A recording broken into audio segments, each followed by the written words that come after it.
আসসালামু আলাইকুম সম্মানিত ভাই বোনেরা, আমাদের ভিয়েতনাম 12 মাসি পিং কাঁঠালের যে আপডেট আমি আপনাদেরকে এতদিন দেখিয়েছি। দেখেন, অনেক মুচি ছিল, সেই মুচির ভিতর থেকে আল্লাহর রহমতে এই যে এতগুলো কাঁঠাল দাঁড়িয়েছে। 1টা 2টা 3টা 4টা 5টা 6টা 7টা 8টা, ওই পাশে একটা 9টা 10টা 11টা 12টা, উপরে একটা 13টা।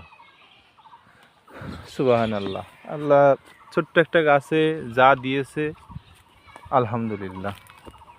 দেখেন আপনারা, তবে মজার বিষয় কি, এই দেখেন একেবারে নিচে একটা। তো ভিয়েতনাম এই কাঁঠালটা আপনারা আমাদেরকে জিজ্ঞাসা করেন যে ভাই এটা আসলেও যেভাবে আপনারা মুসি দেখান এটা হয় কেমন, কি বৃত্তান্ত। আমি তাদের জন্য আজকের আপডেটটা দিলাম, আপনারা নিজেরাই এটা একটু দেখেন। তো আমার মনে হয় যে ভিয়েতনাম 12 মাসি পিং কাঁঠাল এটা অনেক সুন্দর একটা জাত। এই জাত আপনারা আমাদের কাছে পাবেন, 100% এই জাতের চারা পাবেন। তো যাদের এই চারাগুলো লাগবে আমাদের সাথে যোগাযোগ করবেন। সবাই ভালো থাকেন, আল্লাহ হাফিজ।